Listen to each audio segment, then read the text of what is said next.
ಕೇಳುವುದರೊಂದಿಗೆ ಕಥಾಭಾಗವನ್ನು ಮುಂದುವರಿಸ್ತಾ ಇದ್ದೇವೆ. ನಮಸ್ತೆ, ಜೈ ಹಿಂದ್, ಯಕ್ಷಗಾನ ಎಲ್ಲಿ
I'm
ನೀರು ದೂರವಾಗುವುದು.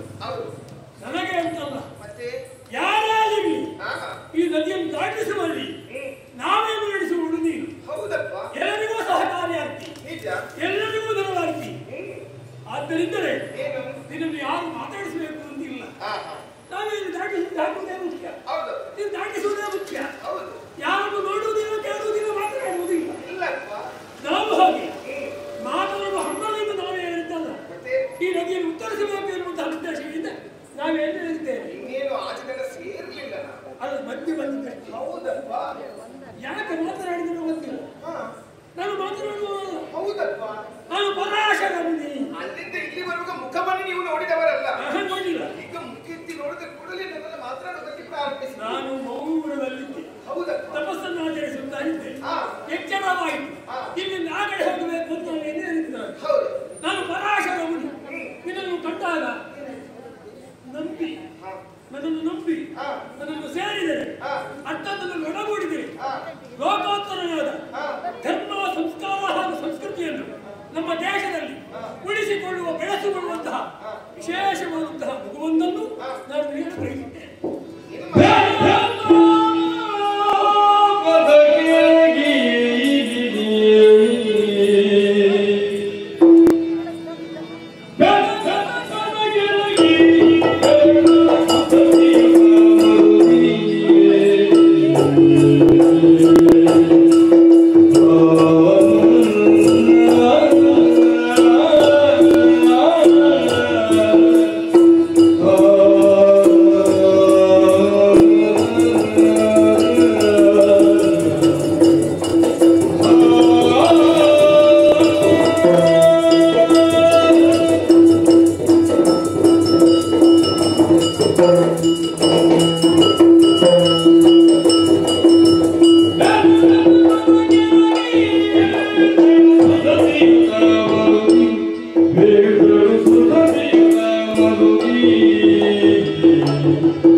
ಮದುವೆ ಆಗದೆ ಜನ್ಮ ನೀಡಿದ್ದಾಳೆ. ಲೋಕಕ್ಕೆ ನಾನು ಅಪವಾದಕ್ಕೆ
ಅಲ್ವಾ? ಕನ್ಯಕ್ಕೆ ಬರಬಾರದು, ಹಾ, ವಿವಾಹ ಆಗಬೇಕು, ಹೌದು ಆ ಬಳಿಕ ಸಂತಾನ ಪಡೆಯಬೇಕು. ಇದು ನಮ್ಮ ದೇಶೀಯ ಚಿಂತನೆ. ಹೌದು. ಸಮಗ್ರ ನಮ್ಮ ದೇಶಕ್ಕೆ ಒಳಿತಾಗ್ತದೆ. ಎಲ್ಲಾ ಕನ್ಯೆಯರು ನಿನ್ನಂತೆ ಯೋಚನೆ ಮಾಡಿದರೆ ನಮ್ಮ ದೇಶಕ್ಕೆ ಯಾವ ದರಿದ್ರವೂ ಇಲ್ಲ, ಅಲ್ವಾ? ಶ್ರೀಮಂತರ ದೇಶವಾಗ್ತದೆ. ನನಗೆ ಸಂತೋಷ. ಹಾಗೆಯೂ ನಾನು ಪರಾಶರ ಮುನಿ. ಹೌದು ಲೋಕಂಬವಾದಂದ್ರೆ ಯಾಕೆ? ಹಾ. ಮದುವೆಯಾಗದೆ ಮಗುವನ್ನು ಪಡೆಯುವುದು, ಹೌದಪ್ಪ, ಮಹಾ ತಪಸ್ವಿ ನೀವು. ಕನ್ಯತ್ವ ಜಾರುವುದು, ಹೌದು. ಶೀಲ ಕೆಡುವುದು. ಹಾ. ಈ ಬಗ್ಗೆ ಯೋಚಿಸಬೇಡ. ಮತ್ತೆ ಲೋಕದವರು ಯಾರು ನೋಡುದ ಹಾಗೆ ಹಾ, ಇದೀಗ ಮಧ್ಯಮತಕ್ಕೆ ಬಂದಿದ್ದೇನೆ. ಅಲ್ಲ ಹಾಗೆಂತ ನನ್ನ ಮೈಯಲ್ಲಿ ಹೊರಸೂಸುವಂತಹ ವಾಸನೆ. ಮತ್ಸ್ಯಗಂಧ. ಹೌದು, ಮತ್ತೆ ಹತ್ತಿರ ಬರಬೇಡಿ. ನಾನು ಬಂದಿದ್ದೇನೆ ತಗೊಳ್ಳುವಂತ ಶಕ್ತಿ ನಿಮ್ಗೆ ಇರುವುದಿಲ್ಲ ಮತ್ತೆ. ಬಂದಿದ್ದೇನಲ್ಲ ನಾನು. ಹೌದು. ನಾನು ಬಂದ ಬಳಿಕ ಹಾ. ಇನ್ನು ಮತ್ಸ್ಯಗಂಧ ಹೋಗ್ಬೇಕು. ಹೌದು. ನೋಡು, ಸಂಕಲ್ಪ ಮಾತ್ರ ಇದೆ, ಶರೀರವಂತಹ ಮತ್ಸ್ಯಗಂಧ ದೂರ ಬೈ. ಹೋಯ್, ಅವಳ ಪುಸ್ತಕದಲ್ಲಿ ಹೀಗೇನಾ? ನಿನ್ನ ಮತ್ಸ್ಯಗಂಧ ನೀನು ಮತ್ತೆ ಯೋಜನಾ ಗಂಧಿ. ಹೌದಾ? ನಿನ್ನ ಸ್ಪಷ್ಟ ದೇಹದಿಂದ ಹಾ. ಬದಲಾಗುವಂತಹ ಗಂಧ ಹಾ. ಯೋಜನ ಪರ್ಯಂತರ ಹೋಗಬೇಕು. ಓ ಹಾಗೆ. ಆದ್ದರಿಂದಲೇ ನಿನ್ನ ಯೋಜನ ಗಂಧಿ. ನೀನು ಮತ್ಸ್ಯಗಂಧಿಯೂ ಹೌದು, ಹಾ. ಸತ್ಯವತಿ ಹೌದು, ಹಾ. ಇನ್ನು ಮುಂದೆ ಯೋಜನ ಗಂಧಿಯೂ ಹೌದು. ಹಾಗೆ. ಹಾಗೆಂದು ಹಾ. ಕನ್ಯತ್ವ ಜಾರುವುದಿಲ್ಲ. ನನ್ನನ್ನು ಕುಡಿದ ಬಳಿಕ ಹಾ. ನಿನ್ನ ಶೀಲ ಕೆಡುವುದಿಲ್ಲ. ಹಾ. ಚಿರವಾದಂತಹ ಕನ್ಯತ್ವವನ್ನು ಒದಗಿಸುತ್ತೇವೆ ನಾವು. ಹೌದಾ? ಹೌದು. ಈಗ ನಿಮ್ಮ ಪೂರ್ವದ ಲೋಕದ ಜನರನ್ನು ನೋಡಿದ್ರೆ ನೋಡಬಾರ್ದು, ಮತ್ತೆ ನೋಡಬಾರ್ದು. ಹಾ, ಹಾ. ಅದಕ್ಕಾಗಿ ಹಾ. ಈ ಮಧ್ಯದಲ್ಲಿ ಈಗಿನ ಮಧ್ಯ ಸರಿ. ಪರೋಕ್ಷವಾದ ದೀಪವಾಗಿ ಹೌದು ಕತ್ತಲ ನಿರ್ಮಾಣ ಮಾಡ್ತೇವೆ. ಹಾ. ಆಮೇಲೆ ಏನು ತೋರಿಸಿಕೊಡು. ಅಲ್ವಾ? ಬಾ. ಬಾ.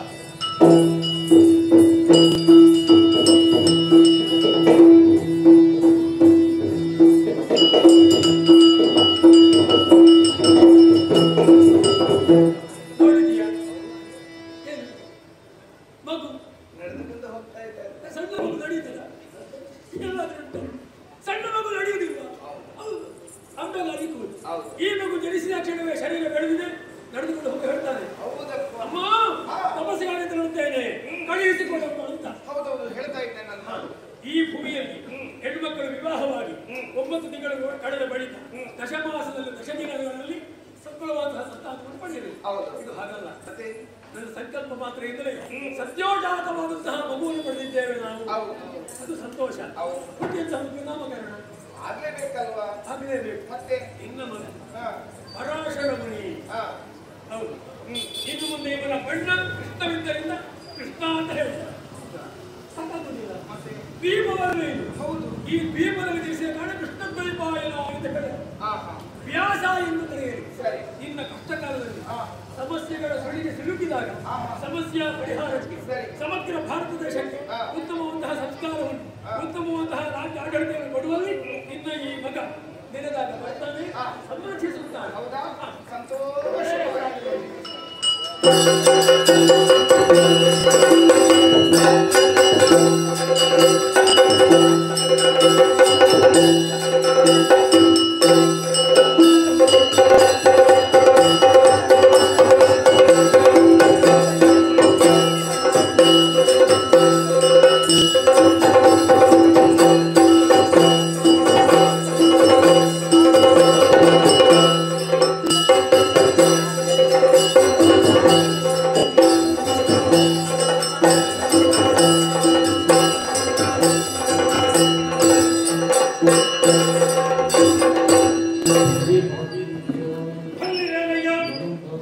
ಹಸ್ತಿನಾವತಿಗೆ ಯಾರೆಂಬುದಾಗಿ ತಿಳಿದುಕೊಂಡಿದ್ದೀರಿ.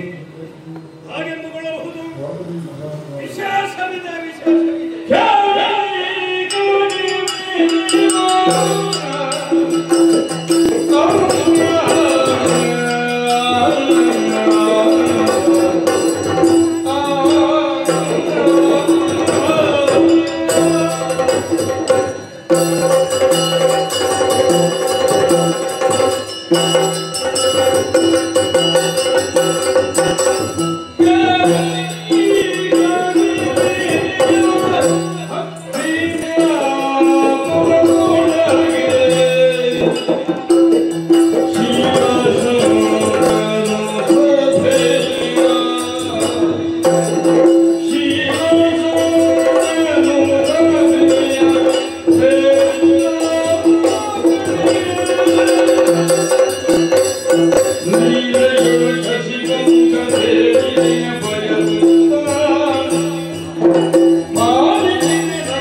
ವಂಶವೇ ಶಾಂತವಾಗುವಂತಹ ಸಂದರ್ಭದಲ್ಲಿ ಹುಟ್ಟಿಕೊಂಡ ಕಾರಣದಿಂದಲಾಗಿ ಶಂತನು ಎನ್ನುವ ಹಾಗೆ ನಾಮಕರಣವನ್ನು ಮಾಡಿದ್ರು.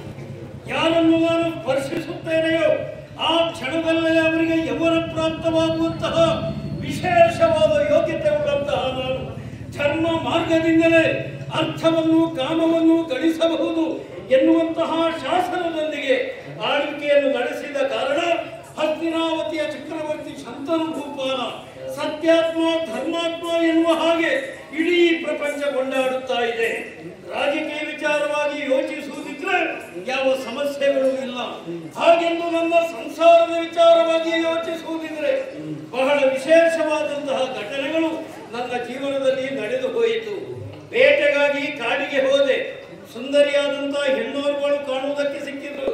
ಅನುರಾಗ ಪರವಶನಾದಂತಹ ನಾನು ಮದುವೆಯ ಪ್ರಸ್ತಾಪವನ್ನು ಮಾಡಿದೆ. ಆಗ ಅವಳು ಹೇಳಿದಂತಹ ಮಾತು, ನಾನು ಯಾರು ಎನ್ನುವ ಹಾಗೆ ಕೇಳಬಾರದು, ನನ್ನ ಯಾವತ್ತೂ ವ್ಯವಹಾರವನ್ನು ಪ್ರಶ್ನಿಸಬಾರದು ಎನ್ನುವಂತಹ ನಿಬಂಧನೆಗಳೊಂದಿಗೆ ಅವಳನ್ನು ನಾನು ಮದುವೆಯಾದೆ. ಆದರೆ ಏನು ಮಾಡೋಣ, ದಾಂಪತ್ಯ ಜೀವನದ ಪ್ರತೀಕವಾಗಿ ಹುಟ್ಟಿದಂತಹ ಪ್ರತಿಯೊಂದು ಶಿಶುವನ್ನು ಅವಳು ಜಲಕ್ಕೆ ಎಸೆಯುವುದಕ್ಕೆ ಒಂದರ ಹಿಂದೆ ಒಂದರಂತೆ 7 ಮಕ್ಕಳನ್ನು ಎಸೆಯುವುದಕ್ಕೆ ಮನ ಮಾಡಿದನು. ಅಂತಹ ಸಂದರ್ಭದಲ್ಲಿ ನಾನು ಪ್ರಶ್ನಿಸಲಿಲ್ಲ. ಕಾರಣ ಮತ್ತೆ ಏನೂ ಅವಳ ಮೇಲೆ ಇರುವಂತಹ ಅತಿಯಾದ ಅನುರಾಗ 8ನೇ ಮಗುವನ್ನು ಎಸೆಯುವ ಸಂದರ್ಭದಲ್ಲಿ ತಡೆದು ಅವಳನ್ನು ಪ್ರಶ್ನಿಸಿದೆ. ಯಾಕೆ ಈ ರೀತಿಯಾಗಿ ವರ್ತಿಸುತ್ತಾ ಇದ್ದಿ ಎನ್ನುವ ಹಾಗೆ. ಆ ಕ್ಷಣದಲ್ಲೇ ನಮ್ಮದಾದಂತಹ ನಿಬಂಧನೆಯನ್ನು ನೀನು ಮುರಿದೆ ಎನ್ನುವ ಹಾಗೆ ಹೇಳಿ ಆ 8ನೇ ಗಂಡು ಶಿಶುವನ್ನು ನನಗೆ ಕೊಟ್ಟು ಅವಳು ಅಂತರ್ಧಾನಳಾಗಿ ಹೋದಳು. ಬೇರೆ ಯಾರು ಅಲ್ಲ, ಗಂಗಾ ಭವಾನಿ ಎನ್ನುವ ಹಾಗೆ ಆಮೇಲೆ ನನಗರ್ಥವಾಯಿತು. ಬೇಕಾದಂತಹ ವಿದ್ಯಾಭ್ಯಾಸವನ್ನು ಮುಗಿಸಿದಂತಹ ಮಗನಿಗೆ ಯುವರಾಜ ಪಟ್ಟಾಭಿಷೇಕವನ್ನು ಮಾಡಿದ್ದೇನೆ. ಇನ್ನು ಮುಂದೆ ಮಗನಾದಂತಹ ದೇವವ್ರತನನ್ನು ಹಸ್ತಿನೆಯ ಧರ್ಮ ಸಿಂಹಾಸನದಲ್ಲಿ ಕುಳ್ಳಿರಿಸಿದಲ್ಲಿಗೆ ನಮ್ಮದಾದಂತಹ ಜವಾಬ್ದಾರಿ ಮುಗಿಯಿತು. ಆದರೆ ಇನ್ನೊಂದು ಕಾರ್ಯವನ್ನು ನಾನು ಒಪ್ಪಿಕೊಂಡಿದ್ದೇನೆ. ಕಾಡಿಗೆ ಬರುತ್ತೇನೆ, ಕಾಡಿನ ಜನರೊಂದಿಗೆ ಬೆರೆಯುತ್ತೇನೆ ಎನ್ನುವ ಹಾಗೆ ಹೋಗಬೇಕಲ್ಲ.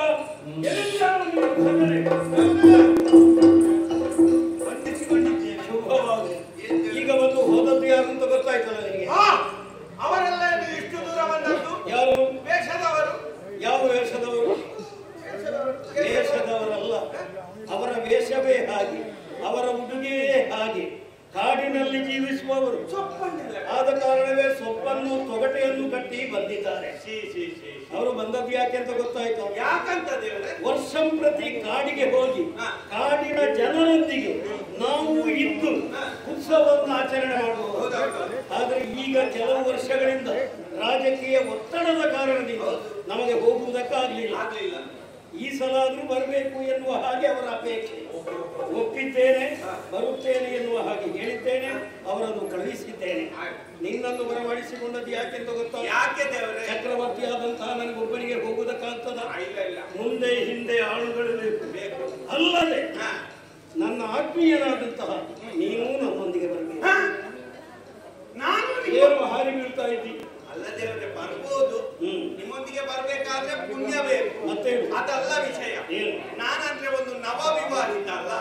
ನವವಿವಾಹಿತ ಹೆಂಡತಿಯನ್ನು ಬಿಟ್ಟು ಒಂದು ತಿರುಗಾಟಕ್ಕೆ ಹೋಗುವುದಂತ ಹೇಳಿದ್ರೆ ಯಾಕೆ ಮನಸ್ಸಿಗೆ ಬೇಸರ ಆಗ್ತದೆ. ಹೊಸ ಮದುಮಗ ಅಂತ ನೀನು ಹೇಳುದು. ನಿನಗೆ ಮದುವೆಯಾಗಿ ಎಷ್ಟು ಸಮಯ ಕಳೆಯಿತು? 8 ವರ್ಷ ಆಯ್ತು. 8 ವರ್ಷ ಕಳೆದ ಮೇಲೂ ನೀನು ನವ ವಿವಾಹಿತನ. ಮದುವೆ ಸಂದರ್ಭದಲ್ಲಿ ನೀವಲ್ವ ದೇವರ ಆಶೀರ್ವಾದ ಮಾಡಿದ್ದು. ದಿನಗಳನ್ನು ಹೊಸತರಾಗಿ ನವದಂಪತಿಗಳಾಗಿಯೇ ಕಳೆಯಿರಿ ಎನ್ನುವ ಹಾಗೆ. ಹಾಗೆ 8 ವರ್ಷ ಹೋದ್ರು ನಾವು ನವದಂಪತಿಗಳೇ. ಹಾಗೆ ಸಂತೋಷ.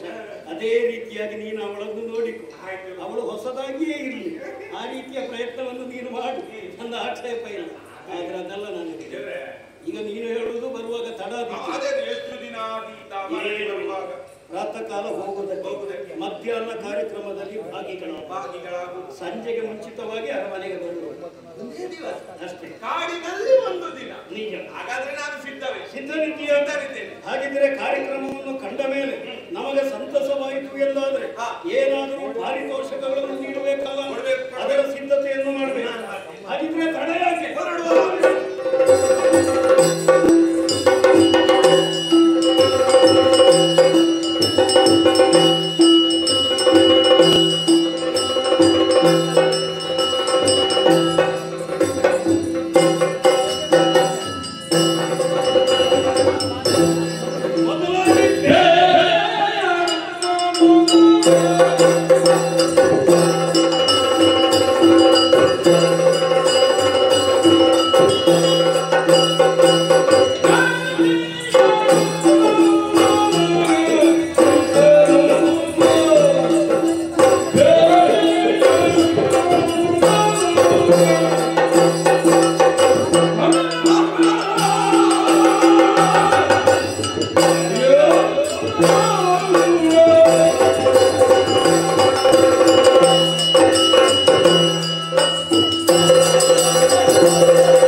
ತಿನ್ನುವುದಕ್ಕಾಗಿ ಅಲ್ಲ, ಆನೆಗಳ ದಂತಕ್ಕಾಗಿಯೋ, ಜಿಂಕೆಗಳ ಗೋಡಿಗಾಗಿಯೋ, ವ್ಯಾಘ್ರಗಳ ಮಖಕ್ಕಾಗಿಯೋ ಯಾವತ್ತೂ ನಾವು ಬೇಟೆ ಆಡಬಾರದು. ನಾವು ಬೇಟೆಯಾಡುವುದು ಯಾಕೆ? ಕಾಡಿನಲ್ಲಿ ಮೃಗಗಳನ್ನು ನಿಯಂತ್ರಿಸುವುದಕ್ಕಾಗಿ. ಕಾಡಿನಲ್ಲಿ ಮೃಗಗಳ ಸಂಖ್ಯೆ ಹೆಚ್ಚಾಯಿತು ಎಂದಾದರೆ ಅವುಗಳು ನಾಡಿಗೆ ಇಳಿಯುವುದಕ್ಕೆ ಸಾಧ್ಯ.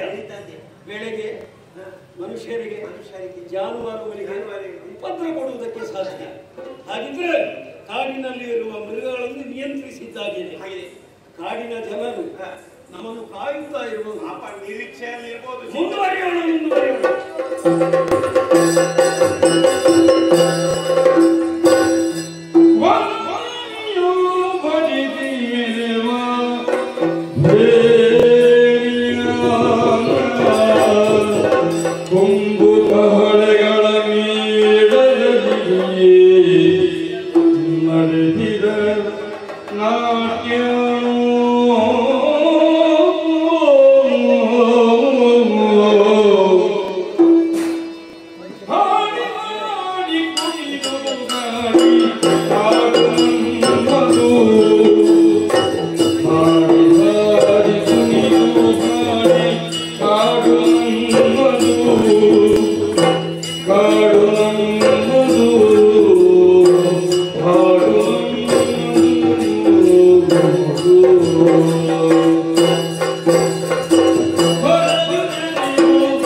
ನೀನು ಕಂಡಷ್ಟು ಇಂತಹ ಕಾರ್ಯಕ್ರಮಗಳನ್ನು ನಾವು ಕಂಡಿರುವುದಕ್ಕೆ ಸಾಧ್ಯ.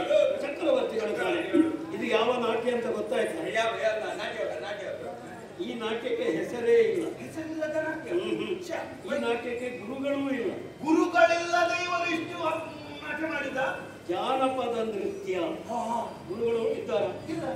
ಜನಪದರಿಂದ ಹುಟ್ಟಿಕೊಂಡ ಒಬ್ಬರನ್ನು ನೋಡಿ ಕಿವಿಯರಿಂದ ಕಿವಿಯರಿಗೆ ಆ ರೀತಿ ಹುಟ್ಟಿಕೊಂಡಂತಹ ನಾಟ್ಯ.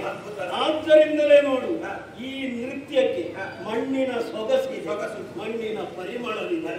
ಏನೇ ಆಗಲಿ ಬಹುಮಾನವನ್ನು ಕೊಡಬೇಕಲ್ಲ, ಕೊಡು.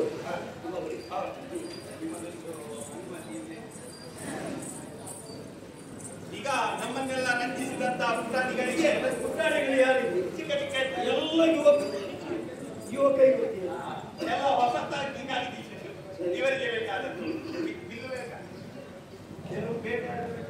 ಇನ್ನು ಬೇಟೆಯಾಡುವುದಕ್ಕಿಲ್ಲ. ಬಿಲ್ಲು ಬೇಡ, ಬಿಲ್ಲು ನಿನ್ನಲ್ಲೇ ಇರಲಿ. ನಿಮ್ಮದೊಂದು ಅಮೃತ ಆಗ್ತದಿಲ್ಲ. ಯಾರಿಂದಲೂ ಅದ್ಭುತವಾದಂತಹ ನಾಟ್ಯವನ್ನು ಮಾಡಿದಂತಹ ಕಾಡಿನ ಪ್ರತಿಭೆಗಳು, ಇವರನ್ನು ಗೌರವಿಸಬೇಕಾದದ್ದು ನಮ್ಮ ಧರ್ಮ. ಇದೀಗ ಬದಲಾಗಿ ಇವರಿಗೆ ಗೌರವ ಅರ್ಪಣೆ. ನೋಡಿ, ಅದ್ಭುತ ನಾಟ್ಯ ನೋಡುವುದಕ್ಕೆ ಒಂದು ಹೆಣ್ಣಿನ ಹಾಗೆ ಕಾಣ್ತಾರೆ. ಅವಳು ಹೆಣ್ಣಿನ ಹಾಗೆ ಕಾಣಿಸುವುದಲ್ಲ. ಹೆಣ್ಣಲ್ಲ. ಯಾಕಲ್ಲ? ಹೆಣ್ಣಲ್ಲ, ಮತ್ತೆ ಅಪ್ಸರೆ. ಹಾಗೆ ಸುಂದರವಾದಂತಹ ಹೆಣ್ಣು, ದೇವಲೋಕದ ಅಪ್ಸರೆ. ಅದು ದೇವಲೋಕದಲ್ಲಿರುವಂತಹ ಗಿಡ್ಡ ಜಾತಿ ಅಪ್ಸರೆ ಹೋಗುವಾಗ ಬೇಕಿದ್ದ. ಈಗ ಗಿಡ್ಡ ಜಾತಿಯವಳು ಅಂತ ಹೇಳುವುದ ನೀನು? ಅವಳು ಎಷ್ಟು ಉದ್ದ ಬೇಕು ಅಷ್ಟು ಉದ್ದ ಇದ್ದಾಳೆ. ನೀನು ಸ್ವಲ್ಪ ಉದ್ದ ಹೆಚ್ಚಾದದಕ್ಕೆ ಹಾಗೆಲ್ಲ ಪರಿಹಾಸ್ಯ ಮಾಡಬೇಕು. ಇವರಿಗೆ ಹೆಣ್ಣು ಮಕ್ಕಳಿಗೆ ಸೀರೆಯನ್ನೆಲ್ಲ ಕೊಡುವಾಗ ಸಂತೋಷವು ಬರುವುದು. ಹಾಗಾಗಿ ಇವರಿಗೆ ಒಂದು ಹೆಣದ ಸೀರೆಯನ್ನು ನೀಡಿ. ಹೆಣದ ಸೀರೆಯಲ್ಲಿ ಯಾರು ಅಂತಹ ಅಪಭ್ರಂಶವನ್ನೆಲ್ಲ ಮಾತನಾಡ್ತಾರೆ? ಹೆಣದ ಸೀರೆ, ಹೆಣದ ಸೀರೆ, ಮಗ್ಗದ ಸೀರೆ, ಅಗ್ಗದ್ದು ಸೀರೆ, ಅಗ್ಗದಲ್ಲ ದುಬಾರಿಯತೆ. ಮಗ್ಗದ ಸೀರೆಯನ್ನು ನೀಡಿ ಗೌರವಿಸಲಾಗುವುದು. ಚಪ್ಪಾಳೆ. ಇಷ್ಟು ಮಾತ್ರ ದವಸಧಾನ್ಯ ಎಲ್ಲ ಉಂಟು ನಿಮಗೆ.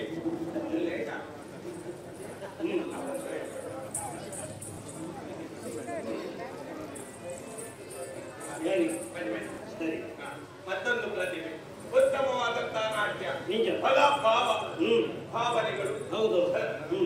ಇವರಿಗೆ ಹುಳದ ಸೀರೆಯನ್ನು ನೀಡಿ ಗೌರವಿಸಲಾಗುವುದು. ಚಪ್ಪಾಳೆ. ಹುಳದ ಸೀರೆ ಕೊಡ್ತಾರೆ. ಹುಳಕ್ಕೆ ರೇಷ್ಮೆ ಹುಳದಿಂದ ನಿರ್ಮಿಸಿದೆ. ರೇಷ್ಮೆ ಸೀರೆ ಅಂತ ಹೇಳಬೇಕು, ಹುಳದ ಸೀರೆ ಅಂತ ಹೇಳಬಾರ. ಹುಳಕ್ಕೆ ಬೇಸರ ಆದ್ರೆ ನೋಡಿಕೊಳ್ಳಿ. ಈಗ ರೇಷ್ಮೆ ಸೀರೆಯನ್ನು ನೀಡಿ ಇವರಿಗೆ ಗೌರವಿಸಲಾಗುವುದು. ಚಪ್ಪಾಳೆ. ಇನ್ನು ಬೆಳಿಬೇಕು. ಎರಡು ಬಣ್ಣಗಳಲ್ಲಿ ಲಭ್ಯ. ಒಂದೇ ಬಣ್ಣ ಒಂದೇ ಕಾಣ್ತಾ ಉಂಟು. ನಿಮ್ಮ ಗುಡಿಸಲಿಗೆ ಹೋಗಿ ಒಮ್ಮೆ ನೀರಿಗೆ ಹಾಕಿ, ನೀರಿಗೆ ಹಾಕಿ. ಏನೋ ಗುಣಮಟ್ಟ ಇಲ್ಲದು ಅಂತ ಹೇಳ್ತೇನೆ. ಮತ್ತೆ ತೆಗೆದು ಒಣಗಿಸುವುದಕ್ಕಾಗಿ ಯಥಾ ಬಣ್ಣಕ್ಕೆ ಬರ್ತದೆ, ಬಣ್ಣ ಹಾಳಾಗುವುದಿಲ್ಲ ಅಂತ. ಅಂತಹ ವಿಶೇಷ ಗುಣವುಳ್ಳ. ಹೌದೌದು. ಇನ್ನು ಗಂಡು ಮಕ್ಕಳಿಗೆ ಸೀರೆ ಆಗಲಿಕ್ಕಿಲ್ಲ. ಇಲ್ಲೆಲ್ಲ ಸೀರೆ ಕೊಟ್ಟರೆ ಆಗ್ತದ? ಸೀರೆ ಅವರಿಗೆ ಅವರಿಗೆಲ್ಲ ಹಾಗಿದ್ರೆ ಏನನ್ನು ಕೊಡೋಣ? ಅವರ ಮುಖದಲ್ಲಿ ನಗು ಬರಬೇಕು ಅಂತ ಇದ್ರೆ, ಸಂತಸ ಆಗಬೇಕು ಅಂತ ಆದ್ರೆ ಮಾಲೆ ಆಗ್ಬೇಕು. ಏನು ಹೇಳ್ತು? ಮಾಲೆ ಕೊಡಬೇಕು ಅಂತ ಹೇಳಿದ್ರೆ ಏನೇನು ಅರ್ಥ ಆದೀತು? ಮಾಲೆಯನ್ನು ಕೊಡಬೇಕು, ಹಾರವನ್ನು ಕೊಡಬೇಕು. ಯಾವುದೇ ಕಾಲ ಉಪಯೋಗಕ್ಕೆ ಬರ್ತದೆ ಅಂತ. ಸರಿ, ಅದನ್ನೆಲ್ಲ ಕೊಟ್ಟು ಅವರೆಂತದ್ದು ಮಾಡಿ. ಹೌದು. ಬನ್ನಿ ಬನ್ನಿ ಬನ್ನಿ. ಬಹಳ ಅದ್ಭುತವಾದಂತಹ ಏನು ಮಾಡಿ? ಕಾಡಿನಲ್ಲಿರುವಂತಹ ಒಂದು ಸಣ್ಣ ಕುಡಿ. ಸಣ್ಣ ಕುಡಿ, ಎಳೆ ಕುಡಿ. ಸರಿ ಸರಿ. ಮುಂದೆ ಬೆಳೆದು ಬೆಳೆದು ದೊಡ್ಡದಾಗಿ ಒಂದು ರಣ ಬೃಹತ್ ಕುಡಿ ಆಗುವಂತ ಸಂಭವನೆ ಉಂಟು. ಲಕ್ಷಣ ಭಯಂಕರವಾದಂತಹ ನಾಟ್ಯ. ಸರಿ. ಒಂದು ನಾಟ್ಯದಲ್ಲಿ ಅಲ್ಲ, ಮತ್ತೆ ವಿವಿಧ ಬಗೆಯ ನಾಟ್ಯಗಳಲ್ಲೆಲ್ಲ ಆಸಕ್ತಿಯನ್ನು ವಹಿಸಿ ಅವುಗಳ ಬಗ್ಗೆ ಪ್ರಯತ್ನವನ್ನು ಅಧ್ಯಯನವನ್ನು ಮಾಡಿ ಆ ನಾಟ್ಯವನ್ನೆಲ್ಲ ಇವರು ಮಾಡಿ ತೋರಿಸ್ತಾರೆ. ಯಾವ ನಾಟ್ಯ? ಜಿಂಕೆ ನೃತ್ಯ, ಹರಿಣ ನೃತ್ಯ, ಆಮೇಲೆ ಕುದುರೆತ್ತು. ಹೌದು. ಒಂದು ನಾವು 2 ವರ್ಷದ ಹಿಂದೆ ಒಮ್ಮೆ ನೋಡಿದ್ದು ನೆನಪು ನನಗೆ. ಹೌದು. ಭಯಂಕರ.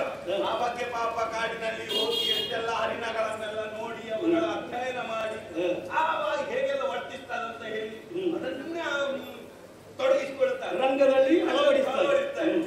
ಇವರ ಪ್ರತಿಭೆ ಇನ್ನಷ್ಟು ಬೆಳಿಬೇಕು, ಬೆಳಗಬೇಕು ಎನ್ನುವುದರ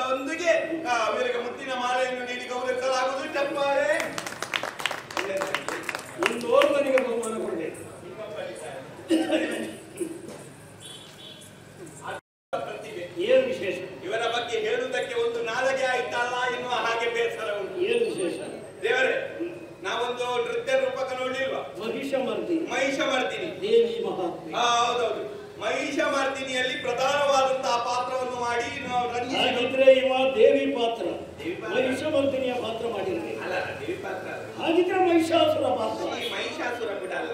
ಮತ್ತೆ ದೇವಿ ಮಾತಿನಲ್ಲಿ ಬೇರೆ ಯಾವುದ ಪಾತ್ರಗಳು? ಸಿಂಹ. ಯಾವುದು? ಸಿಂಹ.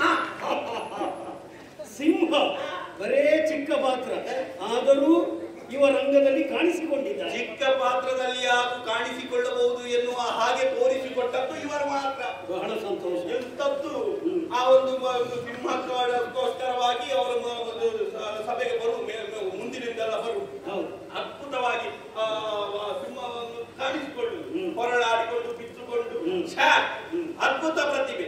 ಆದ್ರೆ ಇವರದ್ದು ಹಣೆ ಬರ ನೋಡಿ. ಏನು ಹಣೆ ಬರ? ಇವರು ಸಿಂಹ ಮಾಡಿದ್ದು ಅಂತ ಯಾರಿಗೂ ಪ್ರೇಕ್ಷಕರಿಗೆ ಗೊತ್ತಾಗುತ್ತೆ. ಯಾಕೆ ಗೊತ್ತಾಗುದು? ಈಗ ನೀನು ಹೇಳಿದ್ಯಲ್ಲ, ಗೊತ್ತಾಯ್ತು. ನಾನು ಹೇಳಿದ್ರಿಂದ ಗೊತ್ತಾದದ್ದು. ಅದು ಯಾಕೆ ಗೊತ್ತಾಗುದು? ಇಲ್ಲದಿದ್ರೆ ಇವರದ್ದು ಪರಿಚಯ ಯಾರಿಗೂ ಇಲ್ಲ. ಯಾಕೆ? ಇವರ ಮುಖವಾಡ ಹಾಕೊಂಡು ಹೋಗುದಲ್ಲ. ಹೌದು, ಮುಖವಾಡವನ್ನು ಧರಿಸಿದ ಮೇಲೆ ಸಿಂಹ ಮಾಡಿದ್ದು ಯಾರು ಅಂತ ಯಾರಿಗೂ ಗೊತ್ತಾಗುತ್ತೆ. ಮುಖವಾಡದ ಒಳಗಿನ ಮುಖ ಯಾರು ಅಂತ ಯಾರಿಗೂ ಕೂಡ ಹಾಗಿದ್ರೆ ಏನು ಮಾಡುದು? ಅದೊಂದು ನಮಗೆ ಬೇಸರ. ಹಾಗಂತ ಇವರು ಕಾಣಿಸಿಕೊಳ್ಳಬೇಕು ಅಂತ ಸಿಂಹ ಇದು ಮಹಿಷವಧೆ ಎಲ್ಲ ಆಗುತ್ತದಲ್ಲ, ಹಾಗೆ ಇವರು ನಿರ್ಗಮಿಸುವಂತ ಹೊತ್ತಿಗೆ ಸಿಂಹದೊಮ್ಮೆ ಮುಖವಾಡ ಬಿಟ್ಟು ಹೀಗೆ ನೋಡಿ ಒಳ್ಳೆ ಮಾರ್ಗದರ್ಶನ ಹಾಗೆ ಅಲ್ಲಿ ಗೊತ್ತಾಗ್ತದೆ. ನಾವು ಬೇಕಂತಲೇ ಮಾಡಿದ್ದು ಅಂತ ಯಾರಿಗೂ ಕೂಡ ಗೊತ್ತಾಗಬಾರ್ದು. ಮತ್ತೆ ಒಂದು 3 ಸೀನ್ ಆಗುವಾಗ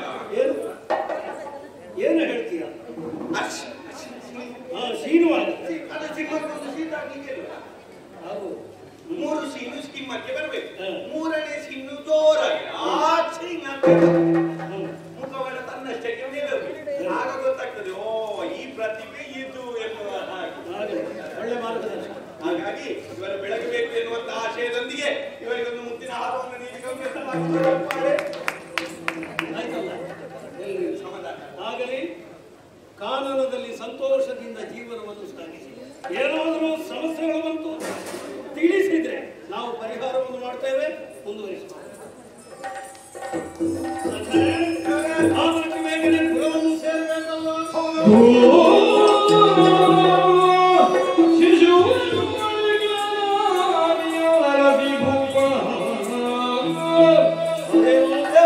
ಶಿಶುಗಳು ಅಳುವಂತ ಸತ್ತು ಕೇಳಿಸುತ್ತ ಅರಸುತ್ತ ಮುಂದೆ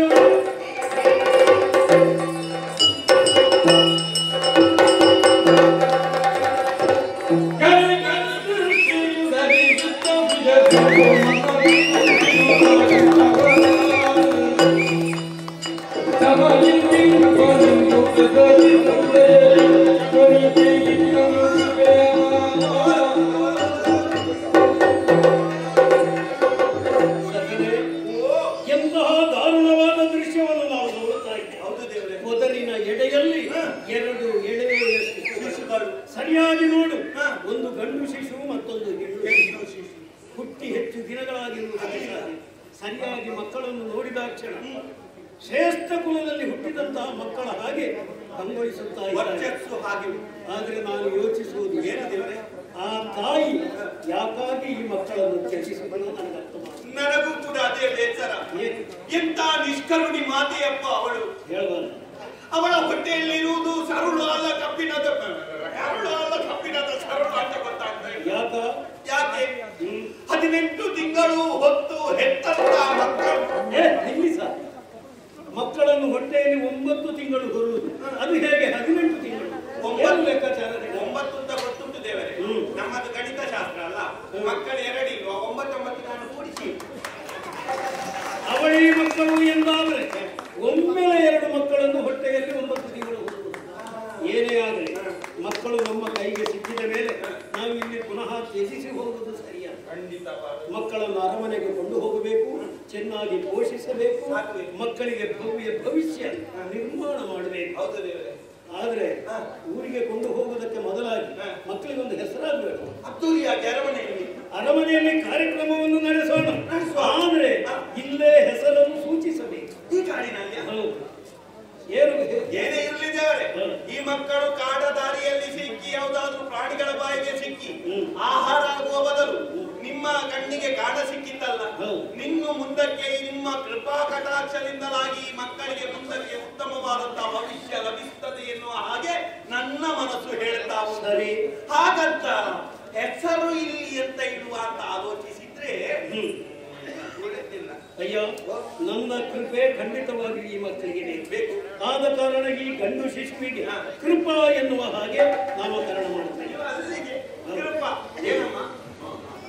ಯಾರಲ್ಲಿ ಮಾತನಾಡ? ಹೆಣ್ಣು ಶಿಶು ಹೇಳು ಏನಂತ? ಅಣ್ಣ ನಿನಗೊಂದು ಹೆಸರಾಯ್ತು, ನನಗೆಂತದ್ದಿಲ್ಲ ಅಂತ. ನಿನಗೆ ಬಾಲಭಾಷೆ ಬರ್ತಾನೆ. ಹಾಗಿದ್ರೆ ಹೆಣ್ಣು ಶಿಶುವಿಗೆ ಕೃಪಿ ಎನ್ನುವ ಹಾಗೆ ನಾಮಕರಣ ಕೃಪಾ ಕೃಪಿ.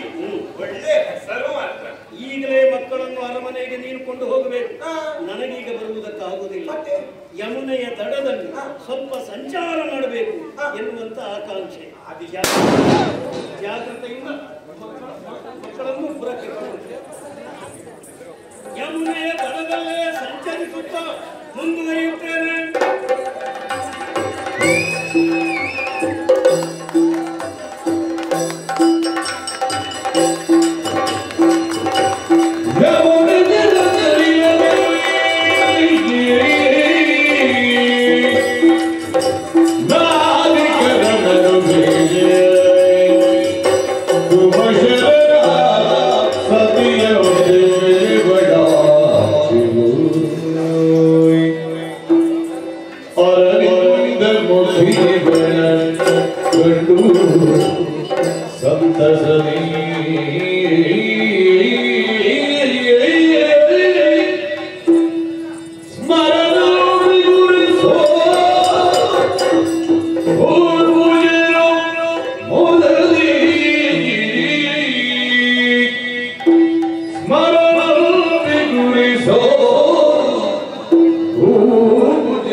ಚಕ್ರವರ್ತಿಯಾದಂತಹ ನನ್ನನ್ನು ನೀನು ಗುರುತಿಸಿದೆಯಲ್ಲ, ಸಂತೋಷವಾಯಿತು. ಹಾಗಂತ ನನ್ನ ರೂಪ ಲಾವಣ್ಯವನ್ನು ನೀವು ಹೊಗಳಿದ್ದೇನೇನೋ ಸತ್ಯ. ಮಾತನಾಡುವುದಕ್ಕೆ ಮುಂದಾಗುತ್ತಾ ಇದ್ದೀನಿ. ಸುತ್ತಲೊಮ್ಮೆ ದೃಷ್ಟಿ ಆಯಿಸಿ ನೋಡ್ತಾ ಇದ್ದೇನೆ. ಸಣ್ಣ ಸಣ್ಣ ಸಣ್ಣ ಸಣ್ಣ ಗುಡಿಸಲು, ಅದು ಬೆಸ್ತರ ಕೇರಿ ಅಂತ ಗೊತ್ತಾಯ್ತು. ಮಧ್ಯದಲ್ಲಿ ದೊಡ್ಡ ಮಳೆಗಾಲದಲ್ವಾ? ಅದು ಯಾರ ಮನೆ? ನಮ್ಮ ಮನೆ. ಅಲ್ಲಿ ಯಾರೆಲ್ಲ ಇದ್ದಾರೆ? ತಂದೆ ಮತ್ತು ನಾನು. ತಂದೆ ಹೆಸರೇನು? ಕಂದರ. ಓ, ಬೆಸ್ತರ ನಾಯಕನಾದಂತಹ ದಾಶರಾಜನ ಮಗಳು. ಹೌದೌದು. ನಿನ್ನ ಹೆಸರು? ಸತ್ಯವತಿ ಎನ್ನುವ ಹಾಗೆ, ಯೋಜನಾ ಗಂಧಿ ಎನ್ನುವ ಹಾಗೆ, ಮತ್ಸ್ಯಗಂಧಿ ಎನ್ನುವ ಹಾಗೆ ನನ್ನನ್ನೆಲ್ಲ ಕರೆದುಬಿಟ್ಟು.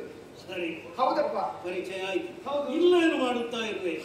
ಬೆಸ್ತಳಾದಂತಹ ನೀನು ಮೀನು ಹಿಡಿಯಬೇಕಿತ್ತು, ಆದ್ರೆ ಇಲ್ಲಿ ಅದನ್ನು ಮಾಡುತ್ತಾ ಇಲ್ಲ. ಏನು ವಿಷಯ? ಎರಡು ಕೆಲಸ ನನಗೆ.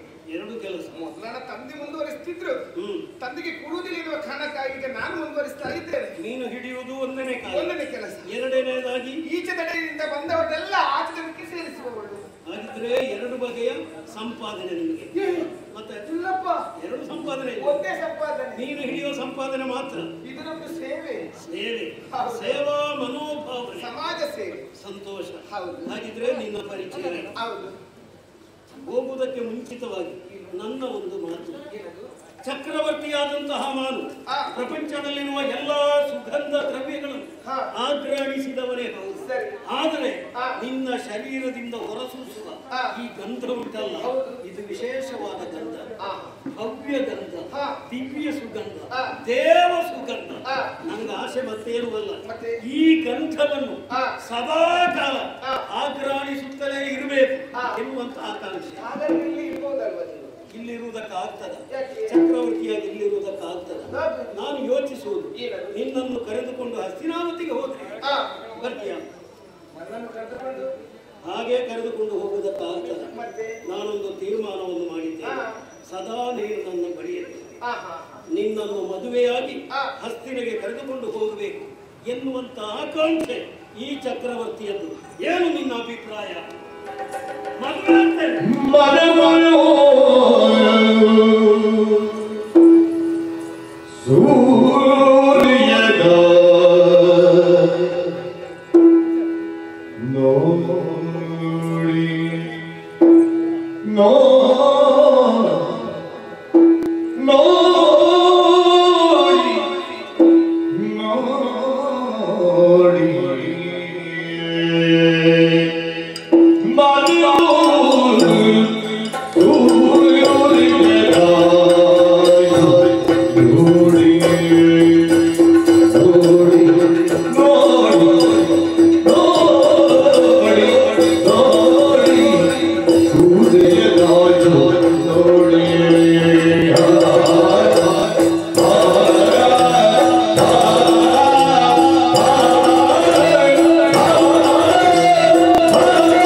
ನಿಮ್ಮ ಪ್ರಥಮ ಆಹಾರ ಯಾವುದು? ಮೀನು. ಅದರಲ್ಲಿ ಇರುವಷ್ಟು ಪೌಷ್ಟಿಕಾಂಶ ಬೇರೆ ಯಾವುದರಲ್ಲಿ ಇಲ್ಲ.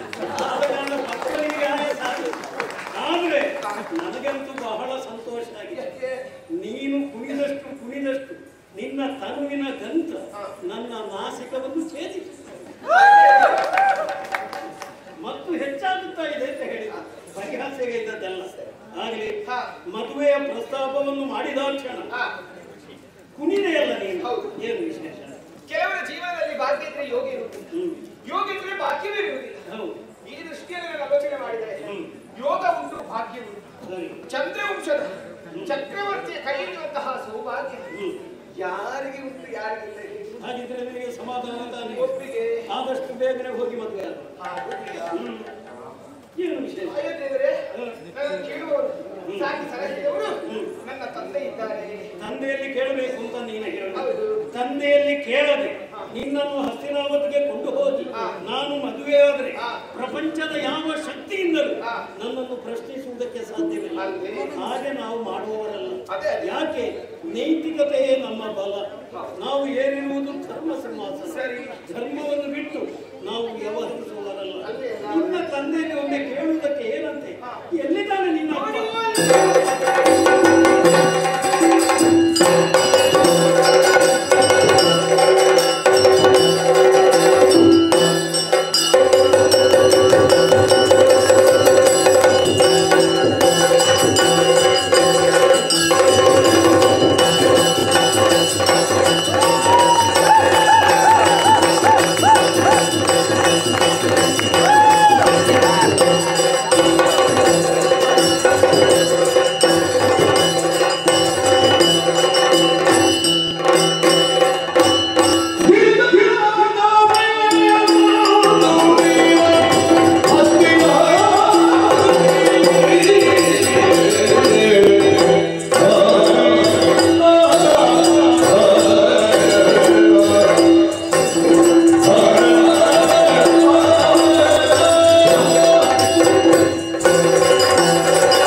ಚೆನ್ನಾಗಿ ಅದು ಸತ್ಯವೋ ಇದು ಸತ್ಯವೋ ಎಂಬ ಹಾಗೆ. ಯಾವುದದು?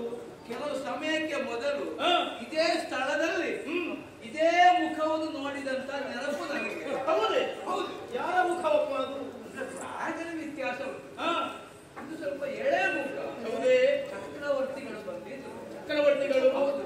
ಅವರಿಗೂ ನನಗೂ ಬಹಳ ಹತ್ತಿರದ ಸಂಬಂಧ ಇದೆ. ಅಂದ್ರೆ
ಎಲ್ಲಿ ನೋಡಿದ್ರು ಮೀನುಗಳ ರಾಶಿ.